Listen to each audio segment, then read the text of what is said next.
میرا دل بدل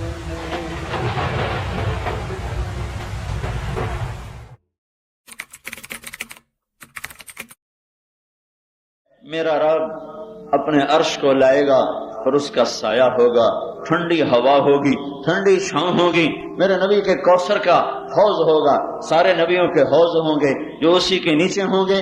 تو اب سب سے پہلی پکار پڑے گی اپنے عرش کے سائے میں جگہ دینے کے لیے۔ ہم شہید کو سب سے بڑا درجہ دیتے ہیں اسلام میں، جو اسلام کے لیے کافر کے ہاتھوں قتل ہو گیا۔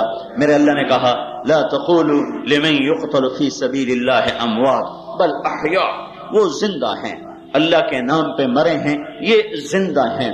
لیکن آج شہید بھی پیچھے رہ جائے گا۔ آج عرش کے سائے میں شہید کا نمبر بعد میں لگے گا، سب سے پہلا نمبر لگے گا، میرا اللہ بلائے گا الامام العادل، عادل قاضی صاحب تشریف لاؤ، ہم آپ کو اپنے عرش کا سایہ دیتے ہیں۔ اللہ اکبر۔ مولانا صاحب نہیں، پیر صاحب نہیں، فلانی سرکار فلانی سرکار، کتنی سرکاران پاکستان ہے، ٹھوک دے حساب نال مکدیاں ہی کوئی نہیں، بانے نماز تو کدی سجدہ نہ دیتے ہوئے ہے پہنچی ہوئی سرکار۔ تو یہ تو دو نمبر کے میں بات کر رہا ہوں، اصل ایک نمبر لوگ اللہ والے، ایک نمبر اللہ والے جو واقعتاً اہل اللہ اور ولی اللہ اور ابدال بھی ہیں اور اقطاب بھی ہیں اور سارے ان کو ٹائٹل ملے ہوئے ہیں، میرے رب کی قسم ان کا نمبر بعد میں ہے، آپ لوگوں کا نمبر پہلے لگے گا۔ بھائی عدل والے آ جاؤ، ادھر آؤ، ادھر آؤ، میرے عرش کے سائے میں بیٹھو، ان کے لیے ممبر بچھاؤ، انہیں میرے نبی کے حوض کا پانی پلاؤ کہ تم نے دنیا میں مجھے خوش کیا، آج میں تمہیں خوش کروں گا۔ اللہ مظلوم کے ساتھ ہے چاہے کافر ہی کیوں نہ ہو، اللہ مظلوم کے ساتھ ہے چاہے وہ دہریہ ہی کیوں نہ ہو، اللہ مظلوم کے ساتھ ہے چاہے وہ بت پرست ہی کیوں نہ ہو، ظالم موحد ہو، نمازی ہو، پرہیزگار ہو، اللہ کی پھٹکار ہے اس پر، اللہ کی لعنت ہے اس پر، زمین آسمان کی لعنت ہے اس پر جو ظلم کے بازار گرم کرتا ہے۔ جب اللہ نے فرشتوں کو پیدا کیا تو فرشتوں نے پوچھا یا اللہ تو کس کا ساتھی ہے؟ تو اللہ نے فرمایا میں مظلوم کا ساتھی ہوں جب تک اس کو اس کا حق نہ دے دیا جائے۔ میرا مسئلہ اگرچہ اس دن ہر مرد عورت کا مسئلہ مشکل ہوگا، لیکن جس کے ساتھ کسی کے حقوق وابستہ نہیں اس کا آسان ہوگا، لیکن آپ لوگوں کے ساتھ روزانہ ہزاروں لاکھوں انسانوں کے حقوق وابستہ ہیں۔ آپ کا قلم غلط بھی چل سکتا ہے، صحیح بھی چل سکتا ہے، آپ اپنے قلم کو بیچ بھی سکتے ہو، بچا بھی سکتے ہو، آپ عدل کے لیے ایک خوبصورت تاریخ بھی چھوڑ سکتے ہو اور ایک بدنما داغ بھی بن سکتے ہو۔ یہ جب حقوق پائمال ہوں گے تو میرے رب کی قسم یہ آ کر ہمارے گلے گریبان کو پکڑیں گے اور نجات نہیں ہے، نجات نہیں ہے۔ یہ بہت خوفناک عدالت ہے، مظلوم کی ہائے اللہ کے عرش کو ہلا دیتی ہے۔ جس ملک میں ظلم ہی ظلم ہو وہاں حکمرانوں کے آنے اور جانے سے کچھ فرق نہیں پڑتا ہے۔ چپڑاسی سے لے کر بادشاہ تک جب سب ظالم ہوں کیسے صبح ہوگی، کب صبح ہوگی؟ مظلوم ایک آدمی قتل کرتا ہے، مدعی 10 بے گناہ کے نام لکھواتا ہے، اور اس میں کتنے بے گناہ پھانسی چڑھ جاتے ہیں کہ جج تو فائل کا پابند ہوتا ہے، وہ کون سا باہر جا کے واقعے کو دیکھ کے آیا ہوتا ہے۔ جہاں مظلوم بھی ظالم ہو، ظالم بھی ظالم ہو، ایک ظلم ہے بندوں کا بندوں پر، اس سے بھی میرا ملک بھرا پڑا ہے۔ ایک ظلم ہے میرا اپنی ذات کے اوپر جو اللہ کے حقوق میں سے ہے۔ میرے نبی نے کہا بہت بڑا ظالم ہے، بہت بڑا ظالم ہے۔ تو صحابہ نے کان کھڑے کی، کون یا رسول اللہ؟ کا جو اذان کی آواز سنے اور نماز نہ پڑھے، بہت بڑا ظالم۔ یہ آپ کا سارا گجرانوالا، سارا پاکستان ان ظالموں سے بھرا پڑا ہے۔ لاکھوں وکیل یہ ظلم کر رہے ہیں، لاکھوں ہزاروں جج یہ ظلم کر رہے ہیں، کروڑوں عوام یہ ظلم کر رہے ہیں، کروڑوں تاجر یہ ظلم کر رہے ہیں۔ میرے نبی نے کہا جس نے کسی کو دھوکہ دیا میری امت سے خارج ہو گیا۔ سارا بازار دھوکے بازوں سے بھرا پڑا ہے، اور نچلی سطح سے یہ دھوکہ چلتا ہے، اوپر تک چلا جا رہا ہے۔ میں فجر کی نماز پڑھ کے نکلا، تھوڑا پیدل چلنے کے لیے واپس آ رہا تھا، غالباً یہ فیصلہ آباد کی بات ہے، ایک ریڑھی والا دور سے میری نظر پڑی اس پر، اس کی بڑی خوبصورت سفید داڑھی، سر پہ پگڑی. تو ریڑھی والے عام طور پر ایسے نہیں ہوتے، بالکل ہی بیچاروں کے پاس نہ دین ہے نہ دنیا ہے. تو وہ مجھے دور سے ہی وہ مجھے جچ گیا. تو میں جب قریب آیا تو میں نے پھر اس کو یوں دیکھا، ورنہ تو کون آدمی ریڑھی والے کو. میں نے اس کو پھر یوں دیکھا تو اس کے آنسو ایسے بہ رہے تھے. ایک ہاتھ اس نے یوں رکھا ہوا اور ایک سیب کی پیٹی تھی، ایک ہاتھ اس پہ یوں رکھا تھا اور ایسے رو رہا تھا. اس کے خاموش آنسو ٹپ ٹپ ٹپ ایسے گر رہے تھے. تو میں کھڑا ہو گیا. میں نے کہا بابا جی خیریت ہے؟ کیا ہوا، کیوں رو رہے ہیں؟ تو جو سیب کی پیٹی تھی نا تو اس نے میرے سامنے ایسے الٹا دی. تو اس کی جو اوپر والی لیئر تھی اس میں تھے اچھے سیب، نیچے سارے ادھ گلے سیب تھے، ادھ گلے. ہوئے ہوئے ہوئے. وہ مجھ سے کہنے لگا بیٹا میں بہت غریب آدمی ہوں. یہ جو بہت کا لفظ ہے نا یہ مجھے آج بھی رلاتا ہے. یہ قصہ میں ہزاروں دفعہ سنا چکا ہوں. جب سناتا ہوں میں آپ دیدہ ہوتا ہوں کہ مجھے وہ پھر چہرہ میری آنکھوں کے سامنے آ جاتا ہے. اور بہت خنجر کی طرح میرے سینے میں اس نے اتار دیا کہ بیٹا میں بہت غریب آدمی ہوں. میں ایک پیٹی لاتا ہوں منڈی سے، وہ ظہر تک بک جاتی ہے، شام کو میں بچوں کی تازہ روٹی لے کر جاتا ہوں. آج کسی ظالم نے میرے بچوں کا رزق مجھ سے چھین دیا ہے. جب اتنی سطح سے ظلم شروع ہو چکا ہو تو حکمرانوں کے بدلنے سے کیا ہوگا؟ کچھ نہیں ہوگا. میرے اللہ کا نظام جب پکڑ کا چلتا ہے تو کسی ایک طبقے کے گناہوں سے نہیں چلتا ہے. جب عمومی طور پر نافرمانی کی فضا ہوتی ہے تب اللہ روٹھ کر ناراض ہو کر جھٹکے دیتا ہے. ایک ایک کافر اس کو اپنے اوپر قیاس مت کریں، ان کا قانون اور ہے، ہمارا اور ہے. میرے رب کا فرمان ہے ذرہم یخوضوا ویلعبوا ذرنی ومن خلقت وحیدا ذرنی والمکذبین اولی النعمت ومہلہم قلیلا. یہ ذر قرآن میں آیا ہے. اللہ کہہ رہا ہے اے میرے نبی ان کو چھوڑ دو، میں نے انہیں موت تک چھٹی دی ہوئی ہے. کچھ نہ کہو، ناچنے دو، کودنے دو، پینے دو، بدماشی کرنے دو، فحاشی کرنے دو، زنا کریں، شراب پئیں، جھوٹ بولیں، جو مرضی کریں، انہیں کرنے دو، انہیں میرے پاس آنے دو. جب میرے پاس آئیں گے تو پھر میرا معاملہ چلے گا. لیکن ہمارے ساتھ یہ نہیں ہوگا. ہمارے ساتھ میرا لگا تھا وَلَنُذِيقَنَّهُمْ مِنَ الْعَذَابِ الْأَدْنَى دُونَ الْعَذَابِ الْأَكْبَرِ لَعَلَّهُمْ يَرْجِعُونَ. میں تمہیں چھوٹے چھوٹے عذاب دوں گا، بڑا نہیں دوں گا. بڑا کیا؟ آگ کا، جہنم کا، تاکہ تم توبہ کرو، تم لوٹ کے آؤ، تم واپس آؤ. تو میرے بھائیوں ہم مسائل کی چکی میں پس رہے ہیں. گھن بھی پس رہا ہے، دانا بھی پس رہا ہے. اور یہ اس وقت تک چکی چلے گی جب تک ہمارا رخ اللہ کی طرف نہیں ہوتا. ابھی تو دعا دو حضرت محمد صلی اللہ علیہ وسلم کو، اس ہستی کو جس کے آنسوؤں نے اور جس کی آہوں نے، جس کے نالوں نے، جس کی فریادوں نے، جس کی تڑپ نے اللہ کے عذاب کے دروازے بند کروا دیے اور اس نے اللہ کے عذاب کو دھکا دے دیا. میری اور اللہ کی کیا رشتہ داری ہے؟ بنو اسرائیل مچھلی کھائیں اور اللہ ان کو بندر بنا دے، اور یہاں شراب کی بھٹی گجرانوالا میں تیار ہو اور گجرانوالا ہی میں تقسیم ہو اور اسے میں بیچی جائے تو میرا اللہ بندر نہ بنائے. پیسے دے کر کسی کا بیٹا قتل کروا دیا جائے اور اللہ تعالیٰ اسے بندر نہ بنائے. باپ کا گریبان پکڑ کے پھاڑ دے اور ماں کو کہے بکواس نہ کر اور بیٹھ کے سود کا نظام چلائے اور پیسے لے کر قاتل کو چھوڑ دے اور میرا اللہ کچھ نہ کہے.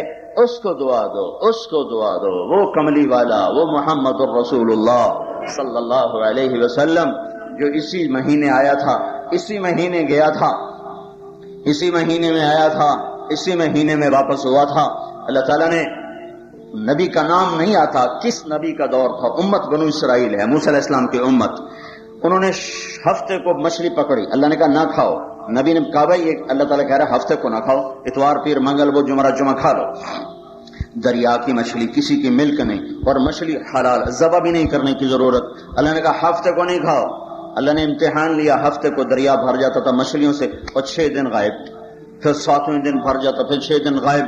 تو ان کم وقتوں نے کیا کیا؟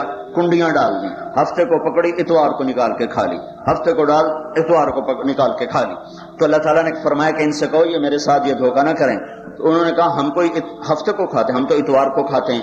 ایک رات انسان تھے، دوسری رات بندر تھے.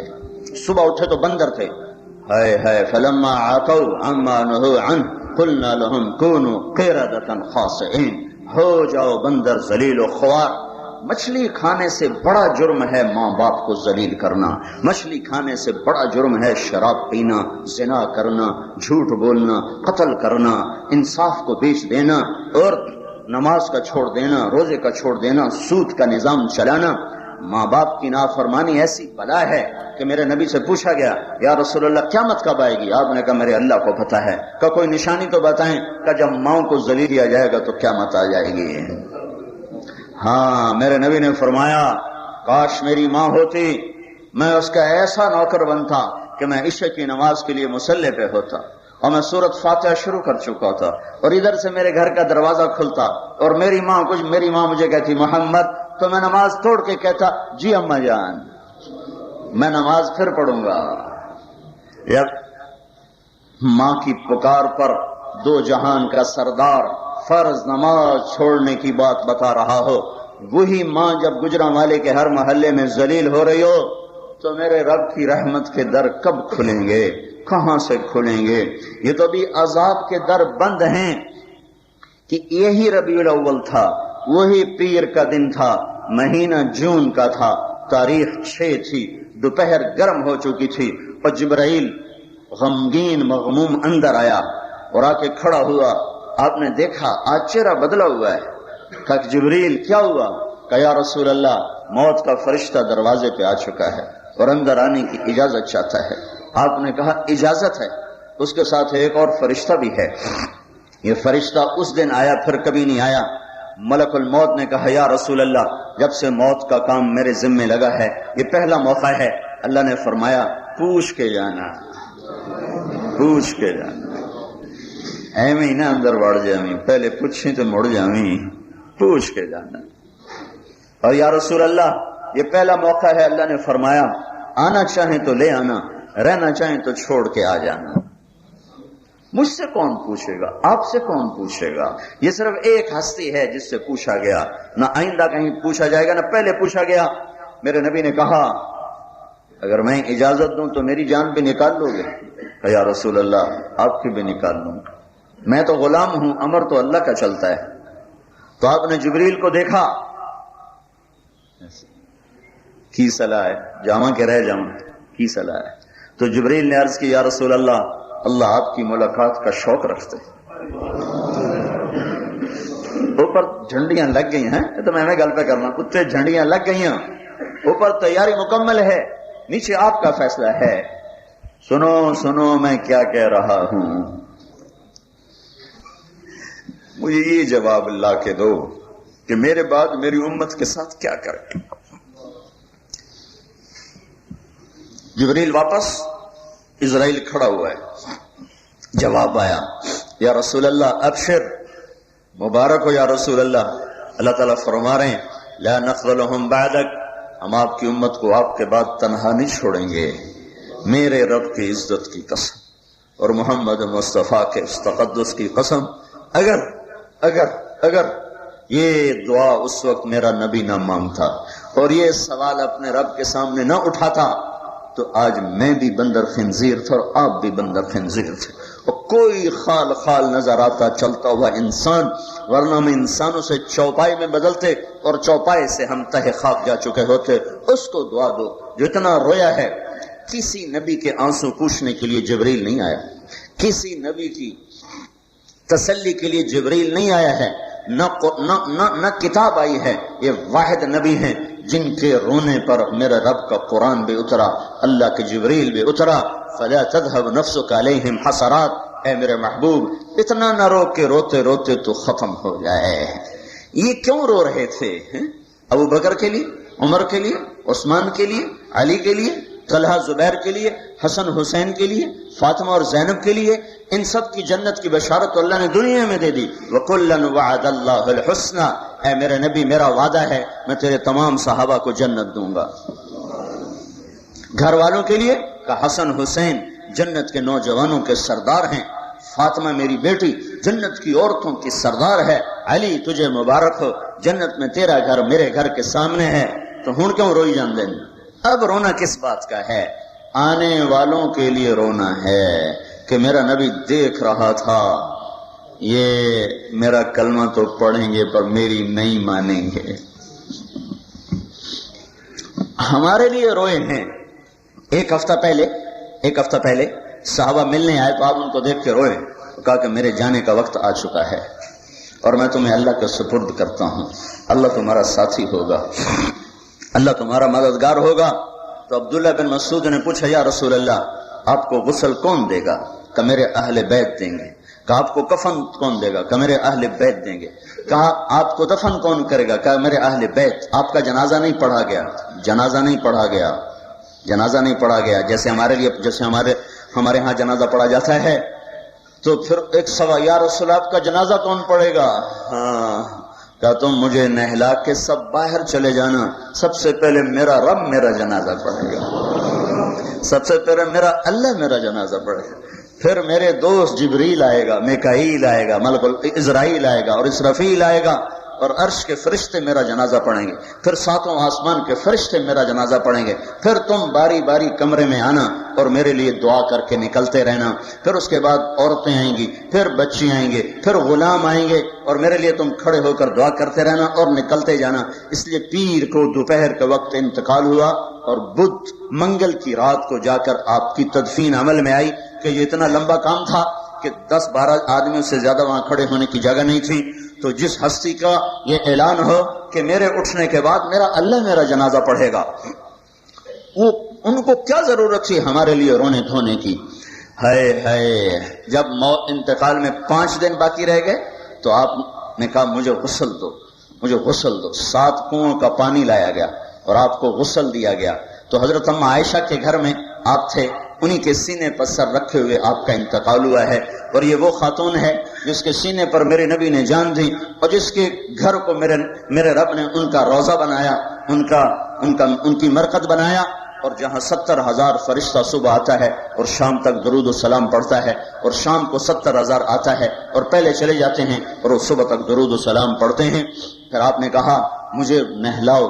تو حضرت عائشہ کے پاس کوئی ٹب نہیں تھا تو اماں حفظہ سے ٹب منگوایا گیا, 7 کنووں کا پانی اکٹھا کر کے آپ کو نہلایا گیا. تو کچھ آپ کو افاقہ ہوا تو آپ نے پٹی باندھی سر پر اور حضرت عباس کے سہارے سے آپ چلتے ہوئے منبر پر تشریف فرما ہوئے اور آپ نے فرمایا لوگوں میرے جانے کا وقت قریب آ چکا ہے, میں نے کسی پہ زیادتی کی ہو تو بدلہ لے. وکیل صاحبان, جج صاحبان, ذرا ہوش سے قلم چلے. معصوموں کا سردار اور اللہ کا محبوب ترین کیا کہہ رہا ہے؟ میں نے کسی کی جان پر زیادتی کی ہو, مال پر زیادتی کی ہو, عزت آبرو پر زیادتی کی ہو, میں حاضر ہوں, مجھ سے یہی بدلہ لے لو.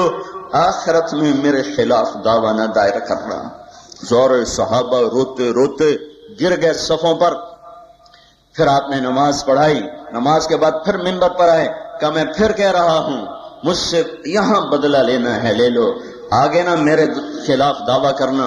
تو ایک شخص کھڑا ہوا, یا رسول اللہ آپ نے میرے 3 درم دینے ہیں, 3 درم. تو آپ نے فرمایا مجھے یاد نہیں ہے, بتا دو کس سلسلے میں تھے؟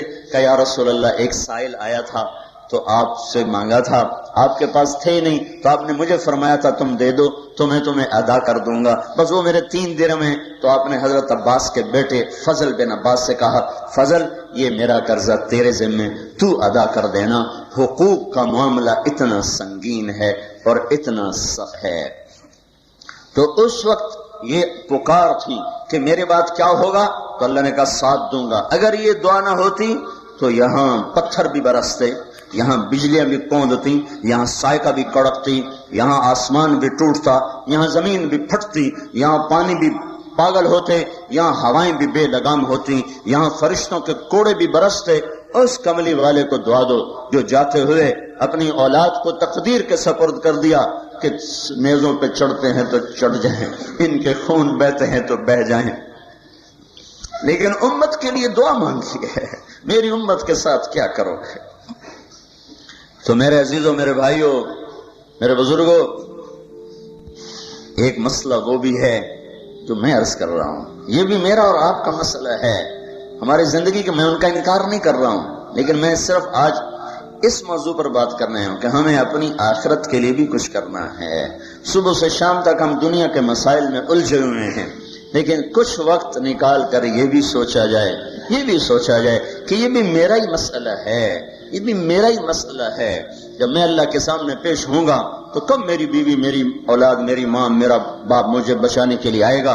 کل نفس بما کسبت رہینۃ الا اصحاب الیمین، میں تو اپنے عمل کی پاداش میں پکڑا ہوا ہوں گا۔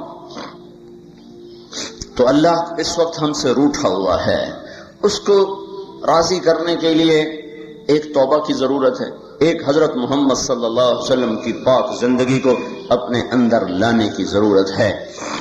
ہم میں سے ایک ایک فرد کی برائی سفینے کے ڈوبنے کا سبب ہے، اور ایک ایک فرد کی اچھائی سفینے کے کنارے لگ جانے کا سبب ہے۔ قوموں کے ڈوبنے میں افراد مجرم نہیں ہوتے، قوموں کے ڈوبنے میں اکثریت مجرم ہوتی ہے۔ قوموں کے زوال میں صرف بادشاہ، حکمران اور مالدار مجرم نہیں ہوتے، قوموں کے زوال میں فقیر بھی مجرم ہوتا ہے، مالدار بھی مجرم ہوتا ہے، عوام بھی مجرم ہوتے ہیں، حکمران بھی مجرم ہوتے ہیں۔ تب میرے اللہ کا نظام چلتا ہے اور انہیں ذلت کی پستیوں میں اللہ تعالیٰ دھکیل دیتا ہے۔ یہ دنیا نظام کائنات اسباب کے تحت چلتا ہے۔ جو قومیں اپنی ان اصولوں کو بھلا دیں گی اللہ تعالیٰ انہیں مٹا دے گا۔ یہ تو شکر ہے کہ ہم حضرت محمد صلی اللہ علیہ وسلم کے امتی ہیں، ورنہ ہمیں ایسے مٹایا جاتا جیسے پہلی قوموں کو مٹایا تھا، پتھر مار کے ہواؤں سے اڑا دیا، پانیوں سے میں بہا دیا، آگ سے جلا دیا، بندر بنا دیا، خنزیر بنا دیا، کھڑوں کو پتھر بنا دیا۔ کتنے واقعات قرآن بھی بتاتا ہے، حدیث بھی بتاتی ہے، تاریخ بھی بتاتی ہے۔ تو میں آپ بھائیوں کی خدمت میں یہ ایک صدا لے کر آیا ہوں کہ اپنے دنیا کے مسائل کے ساتھ اپنی آخرت کا مسئلہ سر فہرست لائیں، اپنی ترجیحات کو بدلیں، اپنی آخرت کو آگے رکھیں، دنیا کو پیچھے رکھیں، تو ہماری دنیا بھی بنے گی، ہماری عقبہ بھی بنے گی، ہمارا یہ جہان بھی بنے گا، وہ جہان بھی بنے گا۔ محمد صلی اللہ تعالی علیہ وسلم وہ پاک طریقہ لے کر آئے جس کو اپنانے سے یہ اور وہ دونوں جہان بنتے ہیں۔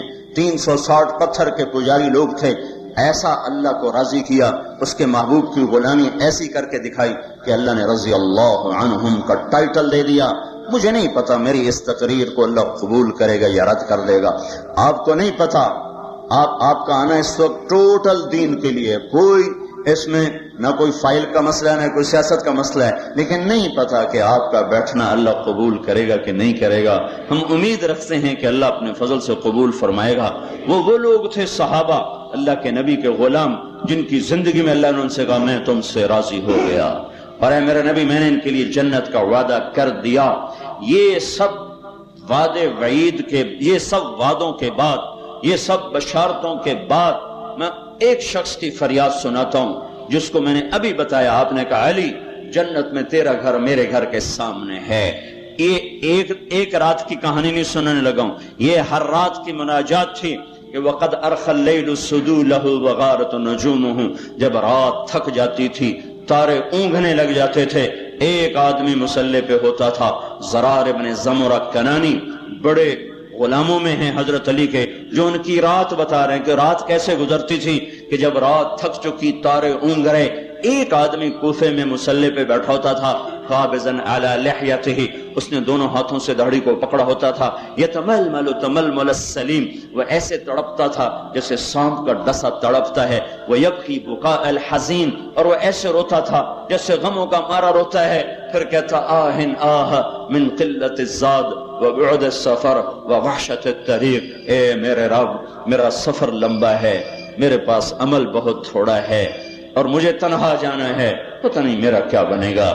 تیرا تو سب کچھ بن چکا ہے، نبی کے گھر کے سامنے تجھے گھر کی بشارت مل چکی ہے، اور پھر وہ شکایت کر رہا ہے کہ میرے پاس عمل تھوڑا ہے، عمل تھوڑا ہے۔ کبھی تھوڑے عمل کے ساتھ بھی اتنے بڑے مقام پہ کوئی پہنچ سکتا ہے؟ تو میرے بھائیوں میری گزارش ہے کہ اس غم کو بھی اپنا غم بنائیں۔ اللہ کے محبوب کی زندگی کھلی کتاب کی طرح ہے، آپ عدل کو چمٹ جائیں، اس کو مثال کی عبادت کے برابر ہیں۔ تو 30 سال کے عدل کے فیصلے کہاں جائیں گے؟ کتنے لاکھوں سال کی بندگی لے کر آپ اللہ کے دربار میں پیش ہو رہے ہوں گے، اور رزق سے بے فکر ہو جاؤ، بے غم ہو جاؤ۔ میرے رب کا فرمان ہے وَمَا مِن دَابَّةٍ فِي الْأَرْضِ إِلَّا عَلَى اللَّهِ رِزْقُهَا، تمہیں رزق دینا میرے ذمے ہے، میں اپنا ذمہ نبھاؤں گا، تمہیں دوں گا۔ اب عدل کو جنت کا راستہ بناؤ، عدل کو جنت کا زینہ بناؤ، عدل کو جنت کی سیڑھی بناؤ، تو آپ تو ہم یہ جتنے مسجدوں والے لوگ ہیں، آپ ان سے بہت آگے چلے جائیں گے، بہت آگے چلے جائیں۔ عرش کے سایہ آپ کے لیے، جنت الفردوس آپ کے لیے، حق کے شفاعت آپ کے لیے۔ لیکن یہ بھی تبلیغ وہ محنت ہے جس میں ان صفات کو سیکھنے کی دعوت دی جا رہی ہے، اس کے لیے وقت مانگا جا رہا ہے۔ 4 مہینے لگاؤ، 40 دن لگاؤ، 3 دن لگاؤ، اور یہ ایمانی صفات یہ سیکھو، اللہ اس کے رسول کی محبت کو سیکھو، تاکہ ترجیحات تبدیل ہو جائیں، ترجیحات میں آخرت آگے آ جائے، دنیا پیچھے ہو جائے، اللہ اور اس کا رسول آگے آ جائے اور دنیا پیچھے ہو جائے۔ اس کے لیے آپ کو اللہ تعالیٰ موقع دیں تو آپ ضرور وقت لگائیں، اور اپنی روزمرہ کے ایام میں ایک نماز نہ چھوڑیں۔ نماز کے وقت فائلیں پھینک دیں، بس اللہ نے بلایا ہے، اللہ کی پکار ہے۔ مسجد آپ کے ماشاءاللہ اندر بنی ہوئی ہے، اذان پر ساری عدالت بند ہو، چیمبر بند ہو، اور سب ان موکلوں کو بھی لے جاؤ، خود بھی جاؤ، اللہ کے دربار میں سجدہ ریز ہو۔ جب آپ گھر سے آؤ 2 نفل پڑھ کے آؤ کہ یا اللہ کہیں کسی پر ظلم نہ ہو جائے، کہیں کسی کے ساتھ بے انصافی، شر ہوں انسان ہوں۔ اس امت کے عدل کی تاریخ ایسی بے مثال ہے کہ پوری کائنات وہ مثال دے نہیں سکتی، پیش نہیں کر سکتی۔ اور یہ سارے وکلاء حضرات، سارے جج صاحبان اپنے اللہ سے مانگیں کہ ہمارا قلم کسی مظلوم، کسی ظالم کے لیے نہ چلے، کسی ظالم کے لیے، چاہے حکومت کا دباؤ ہے، چونکہ جیسے غریب ظالم ہے، سیاستدان بھی ظالم ہے، حکومت بھی ظالم ہے، عوام بھی ظالم ہے، جب ہے ہی ظالم تو اس میں آپ ایک چراغ بنو، چراغ بنو، ایک روشنی کے مینار بنو۔ ظلم والے مٹ جاتے ہیں اور عدل والے ہمیشہ زندہ رہتے ہیں، مر کے بھی زندہ رہتے ہیں، زندہ رہ کر بھی زندہ ہوتے ہیں، اور مر کے بھی زندہ ہوتے ہیں۔ ان کے تذکرے دلوں کو گرماتے رہتے ہیں، ان کی یادیں وہ دلوں میں ایمان کی شمع فروزاں کرتی رہتی ہیں۔ اور رزق اللہ کے خزانوں پہ چھوڑ دو، آنے والا اپنا رزق ساتھ لے کر آتا ہے، ساتھ لے کر آتا ہے۔ شداد نے جنت بنائی، جنت اللہ کے مقابلے میں سونے چاندی کی جنت بنائی۔ پھر اللہ تعالیٰ نے وہ جب وہ بن گئی تو اندر جا رہا تھا تو دروازے پر پہنچا تو اللہ نے جان نکال، مر گیا کم وقت۔ ایک دفعہ اللہ نے ملک الموت سے پوچھا، ملک الموت سے، تجھے کبھی کسی پہ رحم بھی آیا جان نکالتے؟ کہ یا اللہ 2 دفعہ 2 دفعہ۔ ایک دفعہ ایک کشتی تھی، وہ ٹوٹ گئی، ڈوب گئی، تو ایک عورت پھٹے پہ سوار ہو، وہ حاملہ تھی، اس نے ہمیں بچہ دیا، تو نے مجھے کہا اس ماں کی جان نکال لے۔ تو مجھے بچے پہ بڑا ترس آیا، اس بکھرے سمندر میں اس کا کون وارث؟ جنت بنانے میں جب اندر جانے لگا تو نے دروازے پہ موت دے دی، تو ایک دفعہ مجھے اس پہ ترس آیا کہ کم وقت چلو دیکھ ہی لیتا۔ تو میرے اللہ نے فرمایا پتہ یہ شداد کون ہے؟ کہا نہیں، کہا یہ وہی بچہ ہے جس پر تو ترس کھایا تھا، کہ اس کو کون کھلائے گا۔ بے غم ہو جاؤ، بے غم ہو جاؤ، رزق اللہ کے خزانوں میں ہے۔ عرفیت منادیش بغوغاء رقیباں، آواز سگاں کم نہ کند رزق گدارا۔